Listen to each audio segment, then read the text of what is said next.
Le Grand Dialogue. Sigi Kafoba. Le Grand Dialogue, l'émission de débat du studio Tamani sur votre radio.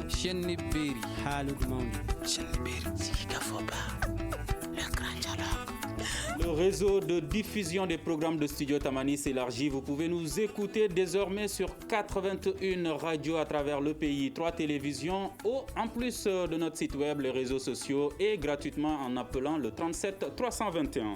Vous le savez, il y a quelques jours, des milliers de manifestants ont demandé le départ du président de la République. Certains ont dénoncé la mauvaise gouvernance également. Le président de la République, ce dimanche 14 juin, s'est adressé à la nation en promettant des solutions aux problèmes évoqués et également en estimant que sa main est tendue et sa porte reste ouverte. Que retenir de ce discours du président de la République? C'est le thème du grand dialogue de ce soir et nos invités sont Balan Diakité, qui est analyste politique au niveau du Centre de recherche et d'analyse politique, économique et sociale CRAPES, et Boubacar Bokoum et Brahima Mamadou Kone, qui sont tous deux politologues. Je suis Mohamedou Touré, bienvenue à tous. Le Grand Dialogue. Plusieurs réactions sur les réseaux sociaux et sur la page Facebook de Studio Tamani après le discours du président de la République. Adama dit François Traoré estime que, je cite, « On n'a rien compris de concret dans ce discours, à part qu'il restait ouvert au dialogue et sa main tendue comme toujours ». Boubacar Bokoum, êtes-vous d'accord avec François Traoré? Je suis absolument d'accord. Dès lors que nous venons juste de quitter, il n'y a pas longtemps, le dialogue national inclusif et qu'au sortir des différents mouvements que nous avons connus, il a prétendu avoir toujours la main tendue à l'opposition. Et cette main tendue, nous ne voyons pas réellement ce que ça a donné parce qu'en termes de résultats, cela n'aurait abouti à rien. Et son discours d'hier soir était d'une platitude étonnante de mon point de vue. Et vu la gravité, j'ai l'impression que les analystes qui sont autour du président de la République ne lui disent pas toute la vérité parce que le 5 juin était une alerte assez intéressante pour qu'ils comprennent déjà que c'est le système et le régime qui est suffisamment menacé.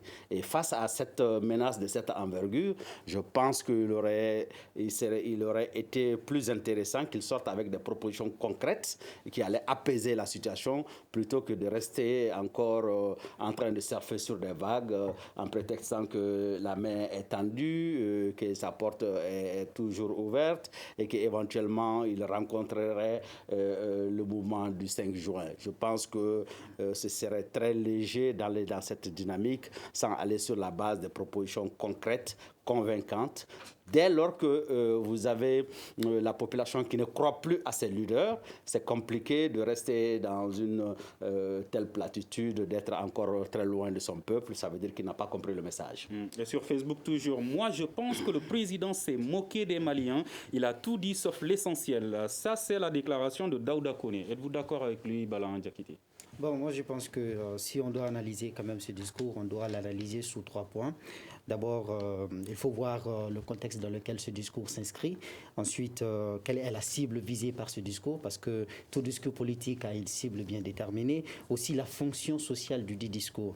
Et donc, si on est d'accord avec ce postulat, moi je pense que ce discours, ça s'inscrit effectivement dans le cadre des manifestations du 5 juin, dont le mot d'ordre est également effectivement la démission du président de la République.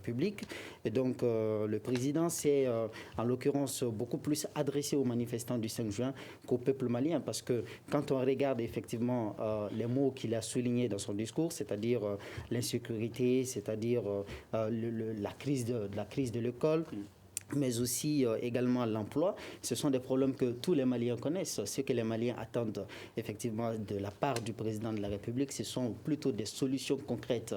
Mais les problèmes, nous en connaissons tous en fait. Donc hier soir, ça a été en fait une sorte de rappel des problèmes sans pour autant proposer de solutions concrètes. Et donc de ce point de vue, je pense qu'il s'est plutôt adressé en fait aux manifestants du 5 juin qu'au peuple malien. Par ailleurs, lorsque vous regardez la fonction sociale de ce discours, ça n'a pas d'autre fonction que d'agir sur les manifestants. C'est-à-dire que le président essaie d'agir sur la dynamique des manifestants. Vous allez voir que hier soir, avant même de faire le discours, il avait tenu une rencontre avec un certain nombre de notables de Bamako et des chefs religieux, comme s'il était en quête de légitimité. Donc aujourd'hui, le véritable problème de ce pouvoir, c'est un véritable problème de légitimité. Et on a vu que les manifestants du 5 juin, c'est là où ils ont pointé du doigt et ils demandent en fait la démission du président de la République. Alors que le président n'a pas fait n'a pas fait référence justement à cette demande ultime des manifestants du 5 juin. Rien à retenir, les engagements sont pris pour être appliqués et non pour distraire le peuple, c'est ce qu'estime Sidi Dao. Est-ce que vous vous êtes senti distrait, Brahima Mamadou Kone, à travers ce discours du président? Par objection, moi je pense que le discours du président de la République venait un peu en retard. Parce que vous savez, en matière de stratégie, pour circonscrire une crise, il faut bien l'analyser et agir à temps avant que la crise ne prenne des dimensions proportionnelles, parce qu'en ce moment, les résultats ou les réponses deviennent caduques. Mais au-delà de tout cela, moi je pense que le discours du président de la République était un discours d'apaisement du climat sociopolitique actuel. Et quand il dit que j'ai entendu vos colères et vos cris, et il y aura une rencontre de décrispation entre le M5 et le président de la République dans les jours à venir. Je pense qu'au-delà de tout, de nos condamnations et autres, il y a une volonté affichée aujourd'hui, et il y a une volonté manifeste du président de la République aujourd'hui qui a pris toute la mesure de la menace en compte et qui, dans les jours à venir, va s'impliquer davantage pour la recherche de solutions. Mais d'abord, il y a eu 3 erreurs stratégiques. La première erreur stratégique, c'est-à-dire qu'après le 5 juin, le président de la République devrait sortir impérativement pour faire une adresse à la nation. Ça nous aurait permis de calmer un peu le jeu et la colère. La deuxième erreur stratégique, c'est de nommer, c'est d'accepter la démission du gouvernement actuel et de reconduire le Premier ministre illico presto, sans une consultation large avec l'ensemble des partis politiques de la majorité présidentielle et aussi avec les RPM. Ça veut dire qu'il y a aujourd'hui une crise de confiance qui se dessine au sein des partis de la majorité présidentielle et qui pourrait être éventuellement des points de blocage si on va aller vers les réformes institutionnelles.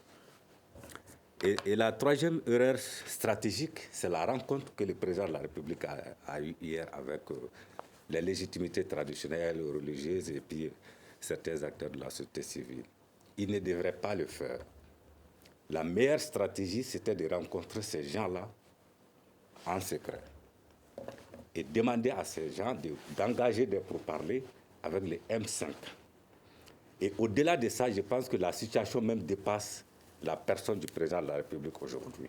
La meilleure stratégie serait qu'on exploite nos hautes personnalités. Aujourd'hui, je pense qu'il faut impliquer les médiateurs de la République et aussi il faut faire appel à ce que j'appelle les absences-présences. C'est-à-dire que l'ensemble des anciens chefs d'État maliens, l'ensemble des anciens premiers ministres maliens, l'ensemble des anciens présidents du Parlement malien, il faut créer impérativement une cellule de crise et mettre ces gens-là. Vous n'êtes pas d'accord avec Balan et Bokoum par rapport à l'utilité de ce discours? À quoi est-ce que ça va servir par rapport à la résolution des problèmes qui ont été évoqués par certains Maliens?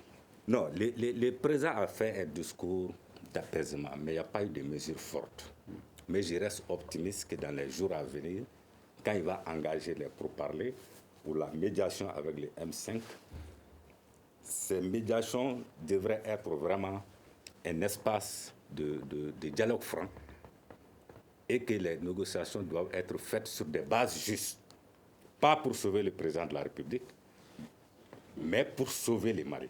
D'accord. Êtes-vous autant optimiste que M. Kone? Non, je suis loin d'être optimiste, M. Touré, parce qu'en réalité, quand vous regardez tout ce qui se passe, au-delà de, de l'aspect folklorique de cette approche, il va falloir aller au fond des choses. Le Mali aujourd'hui est face à un mauvais système de gouvernance. C'est ça la triste réalité. Et ce mauvais système de gouvernance a exacerbé au point où aujourd'hui, la valeur ajoutée que le M5 apporte, c'est quoi? C'est juste de dire au président de la République de démissionner. Ils n'ont rien apporté de nouveau. Donc en réalité, ça veut dire que le M5 a juste surfé sur les malaises généralisés et globalisés de la population. Donc le mal-être, il est réel. Donc le président de la République se doit d'apporter des réformes très fortes pour pallier à ça. Et aujourd'hui, les rencontres auxquelles il fait allusion, M5, c'est juste pour diluer.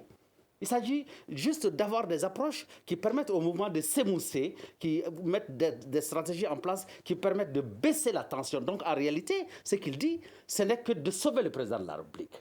Parce que comment préserver aujourd'hui le Mali?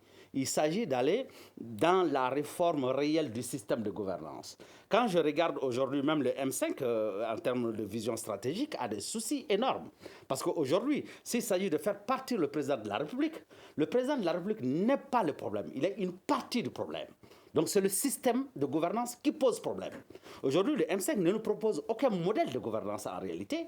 Il prétendent attendre que le président de la République parte pour apporter des solutions. Alors que nous avons des chercheurs, il y a des modèles stratégiques, il y a des modèles économiques, il y a des modèles sociaux. Donc il faut qu'aujourd'hui qu'on présente au peuple malien, nous allons enlever Ibrahim Boubacar Keïta et son régime pour installer ce modèle de régime, ce modèle de gouvernance qui apporte telle valeur ajoutée. Êtes-vous d'accord, oui ou non?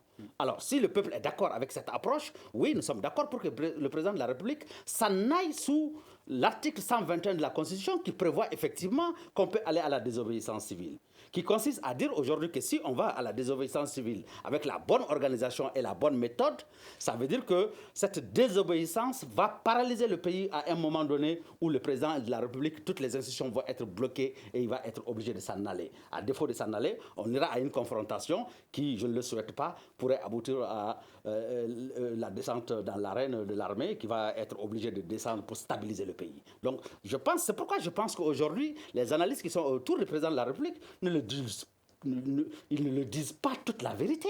Sinon, comment on peut sortir dans un contexte de crise aussi grave que celui-là, de juste dire aux gens que j'ai la main tendue et que mes portes sont ouvertes?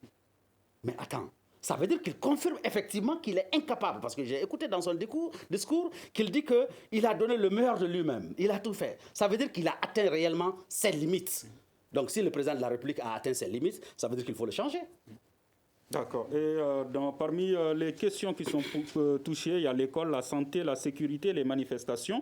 Et dans son discours, Ibrahim Boubacar Keïta a déclaré « Je m'attelerai tout d'abord à résoudre la crise scolaire en instruisant au Premier ministre de trouver dans les meilleurs délais un accord avec le syndicat des enseignants ». Est-ce que cette déclaration rassure Bana Diakité? Ça ne rassure pas du tout.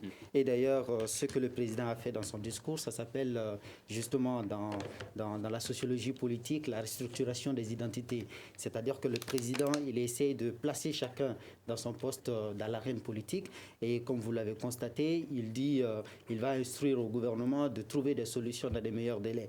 Et en disant cela, le président lui-même se met en dehors de l'exécutif, alors qu'il est un élément de l'exécutif. C'est lui qui préside effectivement le Conseil des ministres. Et aucune décision n'est adoptée au Conseil des ministres si le président n'est pas d'accord. Donc il fait partie de l'exécutif, alors que dans son discours, il essaye justement de se mettre au dehors de l'exécutif. Donc ça, c'est une sorte de structuration des identités qui ne répond pas à la réalité du terrain. Et encore, une fois de plus, le président a essayé de se mettre au-dessus de la mêlée, comme si le problème aujourd'hui du Mali, c'est un problème entre le gouvernement et la société civile.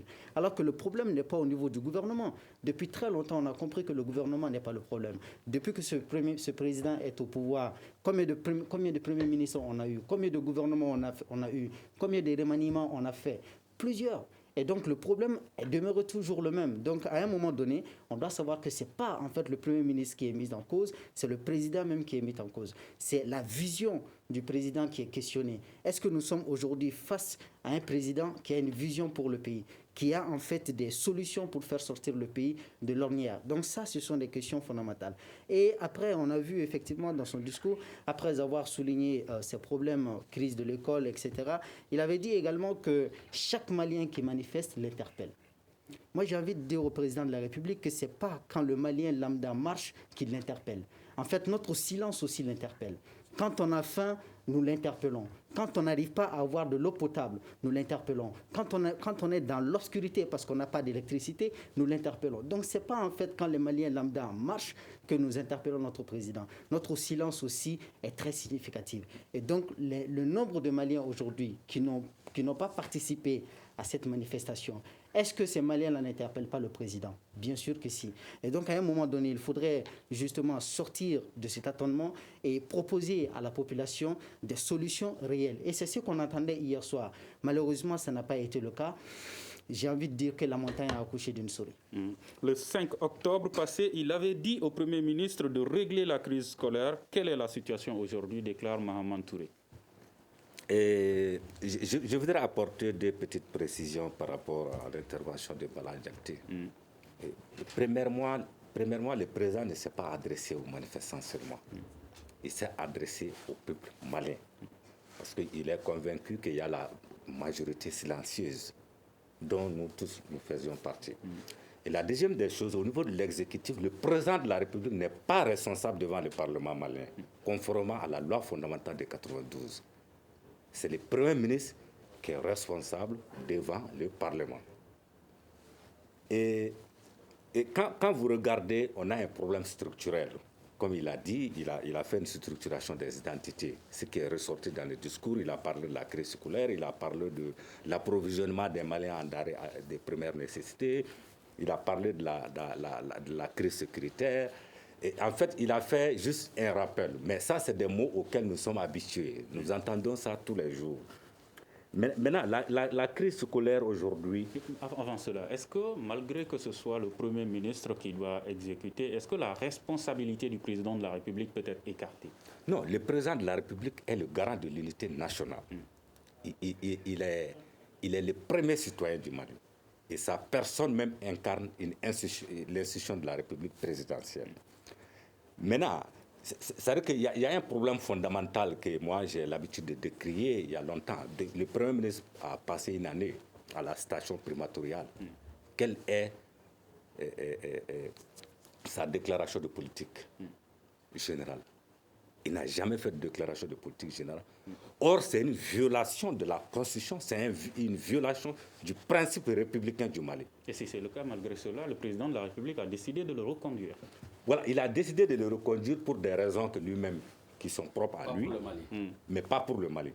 Parce que pour moi, le Premier ministre actuel que nous avons n'est pas à la hauteur des attentes, n'est pas à la hauteur des aspirations du Mali, n'est pas à la hauteur de la dimension de la crise sécuritaire, économique et sociale du Mali. Et le président de la République l'est-il? Parce que, et par ricochet, le président de la République. Maintenant, ce qui est fondamental dans la situation actuelle du Mali, il faut faire face au plan social. Après, dans le plan social, il y a ce qu'on appelle la modélisation politique. Si nous étions dans la modélisation politique, nous aurions pu apporter des solutions à la crise scolaire. Par exemple, pendant les vacances, dans cette modélisation, le ministre de l'Éducation appelle l'ensemble des syndicats de l'éducation. Il fait associer le ministre des Finances dans l'exercice. Il leur demande quelles sont vraiment vos doléances. Quand il recense les doléances, il les identifie. Il dit, bon, je vais amener au Conseil des ministres, en compagnie du ministre des Finances. Mais leurs doléances ne sont-elles pas connues aujourd'hui, puisqu'ils demandent l'application? C'est-à-dire que si les doléances étaient analysées, on aurait pu apporter... Parce qu'on est déjà dans c'est ce que je dis, on est déjà dans 2 ans dans cette situation. Quand la première crise a débuté l'année passée, il fallait procéder ainsi et faire un diagnostic et évaluer la capacité financière du Mali par rapport aux réponses. Mais faudrait-il donner la volonté de le faire? Oui, c'est ce que j'ai dit. Si on avait évalué la situation, le ministre des Finances dit, voilà la capacité financière du Mali à prendre en compte telle ou telle doléance. Donc le gouvernement manque de vision, de stratégie. Donc il n'y a si, pas... Si je dis qu'on a un problème structurel, ça veut dire quoi? Ça veut dire qu'il n'y a pas de vision, il n'y a pas de leadership. Donc, et quand vous analysez de près, le pays est géré par dérogation spéciale comme la carrière d'un étudiant. On ne gère pas un pays sans vision. On est en train d'aller tous azimuts. Et c'est ce qui fait qu'aujourd'hui, on est face à des problèmes dont les réponses deviennent aujourd'hui caduques et qui ne sont pas à mesure d'apaiser le climat sociopolitique. Maintenant, ce que je disais, je reviens. Maintenant, on dit aux syndicats, voilà, cette année, nous pouvons prendre telle ou telle doléance et apporter les réponses financières. Mais telle ou telle doléance, nous allons le faire progressivement en une année ou en 2 ans, quand on est dans la vision et dans la modélisation. Mais voilà, c'est ce qui manque, c'est ce qui manque dans ce pays. Donc on est encore, si vous voulez bien, dans les promesses. D'accord. Qui, malheureusement, ne sont jamais tenues. Okay. Rapidement, avant que je donne la parole. Moi, je suis d'accord vers la fin de son discours. En fait, lorsque vous regardez bien, lui-même, il a précisé que c'est le Premier ministre qui est responsable devant le Parlement. Aujourd'hui, il faudrait que l'on sorte justement de ce cadre-là. C'est le président de la République qui doit être responsable devant l'Assemblée nationale. Et ça, aujourd'hui, parmi les réformes que l'on doit faire, il faudrait aller vers ça. Parce que, qu'est-ce que l'on constate? Le président, il se met au-dessus de la mêlée, comme je l'ai dit tout à l'heure. Il met en fait le problème dans un cadre d'affrontement entre le gouvernement et la société civile, comme si lui-même, il n'est pas dedans. Alors que nous ne sommes pas dans une monarchie. Il faut qu'on le dise. C'est dans une monarchie où le roi est au-dessus de la mêlée. Mais là, dans le cadre malien, le président de la République fait partie de l'exécutif et le peuple malien a voté pour le président de la République. Et puis, dans les faits, il faut constater que c'est le président de la République qui préside le Conseil des ministres et toutes les décisions du gouvernement sont prises justement au sein du Conseil des ministres. Donc, à un moment donné, c'est le président même qui est interpellé. Et puis, en dehors de cela, lorsque on parle du problème des enseignants avec le gouvernement, moi, je suis bien d'accord avec la modélisation de mon confrère, mais il faudrait remarquer une chose, c'est que ce gouvernement ne connaît que le rapport de force. Les discussions ont été combien de fois engagées avec les enseignants? Les enseignants ont fait combien de doléances? On ne peut pas dire que dans le Mali, nous sommes en crise de propositions. Des propositions ont été faites, mais on a l'impression que de l'autre côté, il y a un mur. On ne nous entend pas. Les propositions qui sont faites ne sont pas entendues. Donc à un moment donné, lorsqu'on demande la démission du président de la République, dans une démocratie, quand on est sérieux avec cela, on doit admettre que ça aussi, c'est légitime. Et aujourd'hui, c'est sur ce terrain-là que l'on attend le président de la République. Le président de la République déclare qu'il a instruit au Premier ministre de trouver un accord avec le syndicat des enseignants. Monsieur Mahaman Touré estime que le 5 octobre passé, le président avait instruit cette même mesure au Premier ministre. Alors, est-ce que cette nouvelle instruction va changer quelque chose? Beaucoup. J'ai du mal à comprendre étymologiquement qu'est-ce que ça veut dire instruire. Je me perds dans les mots parce que je pense qu'un président de la République, il est le premier garant de notre Constitution et il est le garant de nos lois. Contrairement à lui, je pense que le président de la République est même un monarque. Parce qu'en réalité, la séparation des pouvoirs n'est pas réelle. Aujourd'hui, quand vous regardez ce qui se passe au niveau des législatives, les contestations, le mode de désignation de la Cour constitutionnelle, les 9 sages, plus ou moins de façon directe et indirecte, sont nommés par le président de la République. Donc, il y a un problème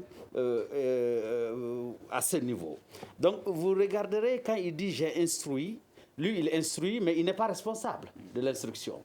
Quand tu n'exécutes pas, il fait comme si aujourd'hui, les instructions qu'il avait données au Premier ministre de résoudre le problème de l'enseignement, il n'était pas au Mali et que voilà, maintenant, c'est maintenant qu'il se réveille pour se rendre compte que le Premier ministre n'a rien fait. Et si c'est le cas, est-ce que ce Premier ministre ne doit pas être démis de ses fonctions? Alors, donc je pense que c'est vraiment un pied de nez qu'il fait aux Maliens en disant « oui, tout ça, j'ai donné des instructions, ensuite tu reconduis de facto le même Premier ministre ». C'est pour aller à quoi? À la continuité de ce que Boubou avait déjà commencé. Et quand tu fais le bilan du Premier ministre aujourd'hui, sur le plan économique, il est censé être le ministre des Finances. Économiquement, nous n'avons pas avancé d'un iota. Sur le problème sécuritaire, nous n'avons pas avancé d'un pas. Sur le plan social, la demande des citoyens, rien n'est répondu. Sur la demande civile, notamment au niveau du droit, de la justice, rien n'a avancé. Et finalement, qu'est-ce qu'on veut nous faire croire? Que ce bilan, il est positif? et que M. Boubou, avec le président de la République, sont capables de faire du Mali un pays émergent? Je dis non. C'est un faux débat. Donc c'est une fuite en avant que le président de la République est en train de faire. Il cherche un bouc émissaire et effectivement, Boubou va aller au charbon. Éventuellement, dans quelques mois, s'il échoue, il serait un fusible qui va sauter et on le fait remplacer par un autre Premier ministre et on sera encore dans le même système. Donc c'est pourquoi nous avons dit en son temps qu'il ne s'agit pas de changer des personnes. Il ne s'agit pas de changer le Premier ministre. Aujourd'hui, même si on pense que c'est Ibrahim Boubacar Keïta le problème, changer Ibrahim Boubacar Keïta n'est pas fondamentalement la solution. C'est le système dans lequel Ibrahim Boubacar Keïta aujourd'hui est piégé, pris en otage avec son gouvernement. C'est ce système qui doit être en fait remis en cause. Quel avenir donc pour les élèves maliens, puisque les classes d'examen ont repris les cours, certains ont repris les cours il y a quelques jours. La réouverture des autres classes est annoncée pour le 1er septembre et la fin de l'année scolaire est également annoncée en mi-novembre. Quel avenir pour les élèves maliens dans ce contexte? Dans ce contexte, M. Touré, vous savez que le corps malien n'a aucun avenir. En réalité, aujourd'hui, le gouvernement en face ne prend pas la mesure. On se moque de ce pays. En réalité, ceux qui ont commencé, ils n'ont pas commencé pour finir une année. Ils n'ont pas commencé pour avoir un contenu réel pédagogique qui serait une capacité. Donc aujourd'hui, on n'est pas en train de donner une capacité aux enfants. Encore moins avant même d'aller aux enfants aujourd'hui parler de l'école. Parce qu'en fait, il faut reconnaître que rien ne marche aujourd'hui dans ce pays. Quel est le secteur sur lequel vous pouvez mettre le doigt pour dire qu'aujourd'hui, il y a du mieux et que ça va? Donc, si on ne se pose pas les bonnes questions en termes de gouvernance, c'est-à-dire qu'on a l'impression qu'aujourd'hui, on cherche à faire le sapeur-pompier, comme il l'a dit tantôt. Il veut résoudre le problème de l'école de façon séparée, résoudre le problème de telle corporation de façon séparée. Alors que la gouvernance, c'est un système d'équations. Donc, il faut résoudre toutes les questions de façon simultanée, avec une vision claire et avec de la précision et de la technicité dans la démarche. Quel est le secteur où tout va bien? Donc on va parler du secteur de la santé. En pleine épidémie coronavirus, il y a IBK qui a déclaré « Je rencontrerai ensuite toutes les parties prenantes à la question de la santé, y compris l'ordre des médecins du Mali et les usagers, afin d'accélérer la mise en œuvre du plan de modernisation de tous les hôpitaux de Bamako. » Sauf qu'il n'a pas donné une date. Oui, encore, nous sommes dans les pilotages à vue. En quoi est-ce que IBK va rencontrer les syndicats de la santé pour leur dire quoi? Il n'est pas dans son rôle. Il y a quand même un ministre de la Santé. Il y a un ministre de la Santé, il y a un Premier ministre. S'il doit y avoir une rencontre entre les syndicats de la Santé, ça doit commencer par... Les négociations doivent commencer avec l'UNTM ou avec le ministre de la Santé ou avec le Premier ministre, le gouvernement si vous voulez. Maintenant, ce que j'ai dit, c'est que nous avons un problème structurel. Quand vous analysez... Au-delà des rencontres même, à quoi est-ce qu'on peut s'attendre de façon concrète par rapport au secteur de la santé? Notre système de santé est à terre. Il n'y a pas d'autre solution que d'aller vers la refondation de notre système de santé. Et moi, personnellement, si ça tient à moi, aujourd'hui, il faut aller vers la concession de nos hôpitaux. Parce que c'est la corruption aussi au sein de nos centres hospitaliers, au sein de nos CHU, qui font qu'aujourd'hui, la plupart des Maliens n'arrivent pas à se soigner. C'est pourquoi quand les gens crient « tel député est parti se soigner à l'extérieur », je dis « mais non, arrêtez ». Mais si j'ai les moyens et que les hôpitaux qui sont chez moi ne sont pas à mesure de me soigner, mais je vais à l'extérieur. Mais ce qu'on peut leur reprocher, c'est leurs propres frais ou aux frais de Mali? Aux frais de l'État. C'est leur mauvaise volonté. Est-ce normal que ce soit aux frais de l'État? Ce n'est pas normal. Et ce que j'ai dit, quand vous parlez un peu, les montants que les évacuations coûtent à l'État malien, peut nous permettre de rénover nos hôpitaux, peut nous permettre d'équiper nos hôpitaux. Vous savez, il y a une violation... La question qui se pose, excusez-moi, c'est pourquoi ça ne se fait donc pas? C'est une question de mauvaise volonté. C'est la mauvaise volonté, c'est une question de vision stratégique qui manque. Maintenant, il y a une grave violation au niveau de nos hôpitaux, surtout au niveau des urgences. Vous savez que beaucoup de gens meurent dans les urgences par manque de moyens pour se payer les frais. Si nous étions dans un pays sérieux, il y aurait des avocats qui vont engager des procès contre l'État du Mali. Parce que dans la loi hospitalière, quand je suis admis en urgence, jusqu'à la levée de l'urgence certifiée par un médecin légiste, mes parents ne doivent pas payer une seule ordonnance. C'est aux frais de l'État. Malheureusement, l'État est incapable de doter nos services d'urgence de moyens adéquats pour pouvoir soulager les couches les plus vulnérables. Maintenant, pour revenir à la question stratégique, quand vous analysez un peu la complexité de la demande sociale, à partir du 5 avril 2019, ayant conduit à la démission du Premier ministre Soumaïlou Bouboué Maïga, jusqu'aujourd'hui, les réponses restent mitigées. Il n'y a pas eu d'évolution. Il faut analyser la situation de façon structurelle. Il n'y a pas eu d'évolution. D'ailleurs, on est en train d'aller de crise en crise. Et quand vous regardez l'actuel Premier ministre, comment vous pouvez conduire un Premier ministre qui a passé une année, économiste, ancien fonctionnaire de la Banque mondiale, qui a été incapable de présenter sa DPG et qui se justifie aujourd'hui par rapport à la théorie du déni. J'ai dit, mais il faut nous respecter. Le déni, c'est le déni qui doit s'adapter à la Constitution du Mali. Et non à la Constitution du Mali de s'adapter au déni. Quand vous prenez sur le plan social, le Premier ministre a échoué, parce que la grogne augmente, c'est ce qui justifie aujourd'hui les manifestations dans les rues de la capitale de Bamako. Quand vous prenez sur le plan éducatif, il a échoué, c'est ce qui fait que les grèves continuent. Quand vous prenez sur le plan sécuritaire, l'échec est patent. Quand vous prenez sur le plan humanitaire, il faut aller voir nos déplacés qui sont là avec nous, dans les centres. On va y revenir tout à l'heure. Balan, il y a Modibo Bakary Koulibaly qui dit « Si le président cherche à résoudre le problème de la crise scolaire, n'est-il pas possible de lui donner une chance pour que ces problèmes soient résolus ?» Non, mais il a eu combien de chances depuis 7 ans qu'il est au pouvoir? Qu'est-ce qui a changé? Tout le monde a rappelé ici. Si nous sommes d'accord sur une chose, c'est que rien n'a bougé depuis que Ibeka est au pouvoir. Donc à un moment donné, il faut se rendre compte des faits. C'est que l'échec du Premier ministre qui est évoqué ici, moi j'ai dit que cet échec est imputable au président de la République. Le Premier ministre est là pour qui? Qui l'a nommé? Il rend compte à qui? C'est au président de la République. Et donc, à un moment donné, il faut se rendre compte que le Premier ministre n'est rien d'autre qu'un employé du président de la République. Et donc, c'est le président de la République qui lui donne des instructions, qui lui montre la voie. Et donc, si ce Premier ministre échoue, cet échec est imputable quelque part aussi au président de la République. Maintenant, par rapport aux problèmes sociaux, c'est-à-dire l'éducation, la santé, moi je vais vous dire une chose, le Mali souffre aujourd'hui d'exemplarité. Au-delà de tous les problèmes structurels dont on a évoqué, le gros problème aujourd'hui du Mali, c'est pas seulement la mauvaise gouvernance, mais aussi c'est l'exemplarité en fait. Le jour où vous allez avoir des premiers ministres, contrairement à lui, moi je ne suis pas d'accord sur le fait que des premiers ministres ou des ministres ou des députés aillent se faire soigner à l'extérieur, aux frais de l'État, alors qu'ils sont en mesure de faire améliorer le système sanitaire de leur pays. Ça, c'est quelque chose qu'il faudrait condamner avec la dernière fermeté. Et donc à ce niveau, le jour où vous allez avoir dans les mêmes hôpitaux que les pauvres et les riches vont se faire soigner, le jour où vous allez avoir dans nos écoles publiques des enfants des ministres et des enfants de pauvres étudier dans la même salle avec le même professeur, ce jour-là, on pourra dire que le Mali est sur la voie du développement.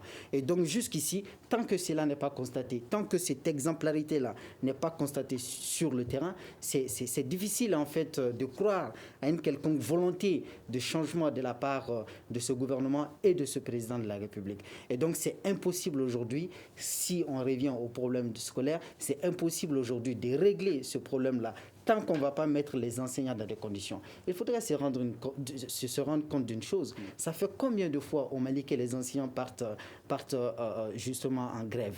Ibeka lui-même, il a rappelé hier soir dans son discours, il dit que l'avenir de notre pays repose sur l'éducation, sur l'école. Pourtant, M. Bokoum estime que l'avenir de l'école... Mais l'école est sans avenir. Donc ça veut dire, par ricochet, que le Mali est sans avenir. Parce qu'il faut mettre d'abord les enseignants dans des conditions. Et lorsque vous regardez le gouvernement, au Mali ici, pratiquement toutes les couches socio-professionnelles sont parties en grève sous le règne d'Ibeka. Même les boutiquiers, les simples boutiquiers qui sont en bas qui vendent des bidons d'eau, etc., pour gagner des bénéfices de 10 francs et 15 francs, ces gens-là sont partis en grève. Mais les seuls qu'on n'a pas vu partir en grève sous le règne d'Ibeka, ce sont les membres du gouvernement. Donc cela veut dire quoi? Cela veut dire que ça va de leur côté, Dieu merci. Mais du côté du peuple, ça ne va pas. Donc à un moment donné, il faudrait qu'on essaie en fait de rapprocher la gouvernance à la vie réelle des populations. Et c'est ce que les enseignants demandent. Ils demandent tout simplement qu'on les mette dans leurs droits. Et ça, c'est pas trop demandé quand même dans une démocratie. Surtout que ce sont des chefs de famille, ce sont des gens qui ont des responsabilités, ce sont des gens qui ont également d'autres charges sociales, tout comme les membres du gouvernement. Donc à un moment donné, tant que les membres du gouvernement perçoivent leur salaire et régulièrement, il faudrait que le gouvernement s'active pour mettre les autres aussi également dans leurs droits. Et comme je l'ai dit tout à l'heure, ce gouvernement ne connaît que du rapport de force. Si le président de la République est sorti hier soir, parce que le rapport de force n'est pas à l'avantage du président de la République aujourd'hui. Sinon, contrairement, on allait voir autre chose. Certains estiment que le président, à travers ce discours, on a l'impression qu'il est toujours en campagne électorale et non en train de diriger le pays. Et d'autres se demandent par rapport à l'aspect sécuritaire pourquoi il n'a pas parlé de la situation de son frère Soumaïla Cissé auquel sa famille attendait beaucoup de lui. Ça, c'est une question de Bokar Touré sur Facebook. Mais c'est tout à fait naturel qu'il n'en parle pas parce qu'il n'a pas de solution pour le Mali, encore moins pour la libération de Soumaïla. C'est pourquoi aujourd'hui, il n'en parle pas parce qu'en en parlant aujourd'hui sans apporter de solution, il se fragilise davantage. Donc c'est encore une fuite en avant. Donc cela démontre naturellement que le président de la République, à la date d'aujourd'hui, a montré son incapacité à gouverner le pays. C'est ça la triste réalité. Parce que quand vous regardez le tour de table que nous venons de faire aujourd'hui, tu ne vois pas un seul point où c'est positif. Il n'y a pas un seul point de lueur qui nous permette... Monsieur Koné a de l'espoir. Oui, c'est bien. En tant que religieux, en tant que croyant, nous avons tous espoir que ce pays un jour va se relever de cette situation. Nous y croyons. Nous nous battons aujourd'hui pour qu'il y ait un changement, pour qu'il y ait un renouveau. Nous ne désespérons pas. Mais cela ne nous empêche pas d'être objectifs par rapport aux actes posés par nos dirigeants actuels qui ne nous donnent pas de la lisibilité, encore moins de la visibilité par rapport à l'émergence du Mali. Quand vous regardez aujourd'hui tout le potentiel que ce pays a en termes de ressources humaines mal exploitées, aujourd'hui vous avez le système de gouvernance qui prône plutôt la médiocrité, c'est les médiocres qui sont primés. Ensuite, vous regardez au niveau des ressources naturelles où le Mali aujourd'hui regorge d'énormes ressources naturelles, mais qui en réalité aussi sont mal gouvernées. Et ça, pour rappel, je vous rappelle que les premiers actes posés au Mali pour priver le Mali de ses ressources naturelles, les premières conventions, c'est encore Ibrahim Boubacar Keïta sous Alpha Oumar Konaré avec Soumaïla Cissé comme ministre des Finances, où le Mali a été dépouillé de sa souveraineté sur les ressources naturelles. Donc encore une mauvaise gouvernance qui date de l'ère mitterrandienne de la démocratie. Et toujours par rapport à la sécurité, est-ce que la situation est en train de s'améliorer ou est-ce qu'elle est en train de se dégrader? Non, mais la situation, tout se dégrade au Mali. Le Mali est en train de disparaître. On est en train de partir en lambeaux. Rien ne s'améliore. Disparaître, ce n'est pas Non, tout. mais c'est la disparition qui nous attend. Aujourd'hui, le Mali, l'État du Mali, entre guillemets, contrôle quoi sur la République? Le Nord, on n'en parle même plus. Les gens ont même oublié de ce que c'est que le Nord. Le centre, on n'en parle plus. Donc aujourd'hui, la crise est au sud, parce qu'en son temps aussi, on les a dit dans l'analyse objective de la situation sécuritaire, quand le problème du Mali a commencé, on a dit aux pays de la sous-région, faites attention, ce n'est pas que le Mali qui va brûler. Venez, on résout le problème du Sahel. Ce n'est pas 5 pays. C'est au moins 13 pays du Sahel qui devraient gérer le problème du Sahel. On ne nous a pas écoutés. Les sudistes ont continué à dire, non, c'est le problème du Nord. On est venu au centre. Et aujourd'hui, on se trouve face à une situation où c'est le Sud qui est en train d'imploser par quoi? Par la mauvaise gouvernance. Donc, à l'origine, on a un système de mauvaise gouvernance qui a dégringolé, qui a fait qu'aujourd'hui, le pays tient à quoi? Vous prenez jusqu'à Ségou. Ségou, nous n'avons plus le contrôle de la région de Ségou. À Koulikoro, nous avons, juste dans la région de Banamba, tout le littoral de Banamba est occupé, infiltré par les djihadistes. Vous prenez la région de Kaï, c'est pratiquement pareil. Donc, qu'est-ce qui nous reste? C'est la petite zone de Bamako, juste sur laquelle on surfe. Et la communauté internationale nous reconnaît aujourd'hui, au moins comme étant un État, mais que nous ne dirigeons pas, que nous ne gouvernons pas. C'est ça la triste réalité. D'accord. Parlons de la manifestation du 5 juin. Ma porte est donc ouverte et ma main toujours tendue car il nous faut rester ensemble dans ce grand dessein pour le Mali. Monsieur Koné, est-ce que vous pensez aujourd'hui que le mouvement du 5 juin doit accepter cette main tendue du président de la République? Et Touré, je ne vais pas répondre à la question par oui, mais de façon structurelle. Quand vous prenez le Mali aujourd'hui, quand il dit que sa main est tendue, sa porte est ouverte, il va engager une rencontre de décrispation avec les M5. Moi, je pense que c'est une très bonne initiative. Mais aujourd'hui, il ne faudrait pas que le président de la République oublie que c'est l'institution qu'il incarne qui est remise aujourd'hui en cause par les manifestants.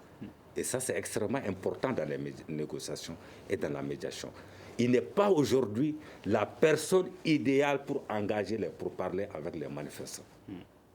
Il doit exploiter d'autres personnalités. Le médiateur de la République, c'est lui qui a conduit tout le processus de la conférence nationale en 1992. Il a assez d'expérience. Nous avons l'ancien Premier ministre Django Sissoko Djongouda qui ont assez d'expérience dans ces histoires.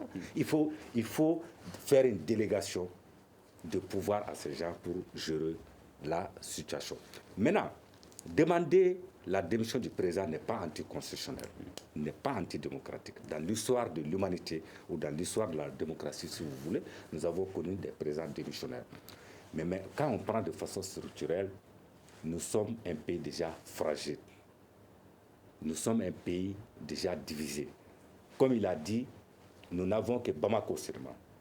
Quand vous prenez la région de Ségassou qui était à l'abri, il y a eu des attaques à Kouri. Ça veut dire que le petit lepin de territoire que nous contrôlons aujourd'hui est très minime par rapport aux attentes. Quand nous restons dans ces bruits sans engager les concertations, dans les rapports de force qui sont et des jets d'acteurs qui sont défavorables au climat d'apaisement, il y aura des problèmes. Si Ibeka refuse de démissionner et qu'on lui force la main à démissionner, il faut s'attendre. Est-ce que c'est ce qui risque d'arriver? C'est ce qui risque d'arriver. Si les pourparlers ne sont pas engagés à temps, parce qu'il a pris du temps pour s'adresser à la nation.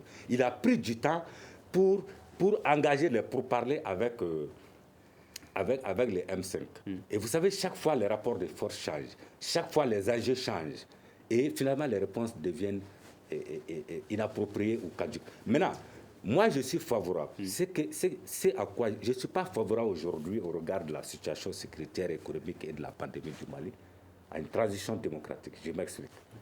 Rapidement. Aujourd'hui, le président Ibeka peut prendre la décision en toute souveraineté. Dire j'appelle toutes les forces vives de la nation. On se réunit pendant une semaine. Il dit on va chercher une personne qui va faire l'unanimité. Et après ça, moi je démissionne, nous allons mettre un conseil d'État transitionnel en place.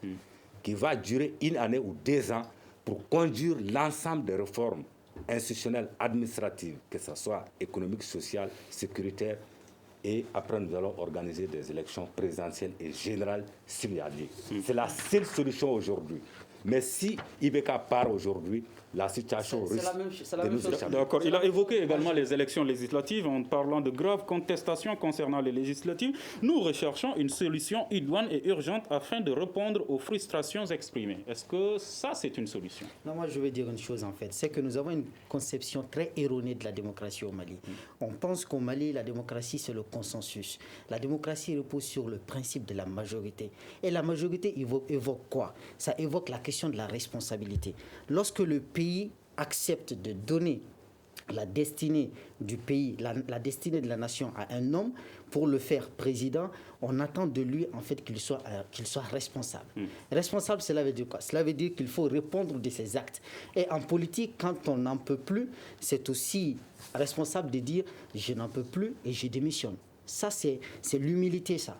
Et lorsque mon co-débatteur propose à ce qu'on engage des médiateurs, moi, je ne suis pas très favorable à cette question. Combien de fois on a eu des dialogues sous les auspices des médiateurs? Aujourd'hui, par rapport aux législatives, fallait-il organiser des élections législatives dans les localités où les résultats sont... j'ai été l'un des premiers à dire que non. Les conditions ne le permettaient pas. Il ne fallait pas le faire. Mais le gouvernement s'est obstrué à le faire. Et on a vu ce qui s'est passé par la suite. Ça n'a fait que créer en fait le désordre. Parce que si eux, ils étaient abstenus d'organiser les élections législatives, peut-être même que les manifestants du 5 juin n'allaient pas sortir compte tenu du contexte sanitaire. Mais à partir du moment où les gouvernants, eux qui sont les garants de la sécurité sanitaire des populations, organisent les élections aux dépens de la santé des citoyens, comment est-ce que vous ne voulez pas que les citoyens frustrés puissent sortir et exprimer leur colère? D'accord. Monsieur Bokoum, il y a Ali Ould Seydina Haïdara qui demande pourquoi le président de la République n'a pas touché le problème des cotonculteurs qui décident cette année de ne pas cultiver le coton. Cette situation risque d'affecter toute la chaîne de valeur et même de faire chuter le PIB, selon lui. Mais c'est exact ce qu'il dit, parce qu'en réalité, il est en train de cibler, il est en train de faire un fractionnement pour fragiliser les revendications. Alors qu'en réalité, le problème, il est global, c'est un système de gouvernance. Donc c'est encore de l'irresponsabilité de ne pas parler de certaines questions essentielles. Donc en réalité, aujourd'hui, le président de la République est en manque de vision. Il est incapable de diriger ce pays. C'est ça la triste réalité. D'accord. Et le temps nous fait défaut. Dernière question. En quelques secondes, Diakarija Diakité demande ce qu'il n'a pas pu faire en 7 ans. Est-ce que le président pourra le faire en 3 ans, puisqu'il a fait des promesses? Le président peut le faire en 3 ans. D'accord. Est-ce qu'il peut le faire en 3 ans? Le président n'a pas une baguette magique, il ne peut pas le faire. Est-ce qu'il peut le faire en 3 ans? Même en 10 ans, il ne pourra pas le faire. Merci à nos invités, Boubacar Bokoum, politologue, Brahima Mamadou Kone, également politologue, et Balan Diakité, analyste politique au Centre de recherche et d'analyse politique, économique et sociale. À la régie vidéo et audio, Mamadou Ouattara et Peting Diara. Je suis Mohamedou Touré. À demain pour un prochain numéro du Grand Dialogue de Studio Tamani. Le Grand Dialogue. Le Grand Dialogue, l'émission des débats du Studio Tamani sur votre radio.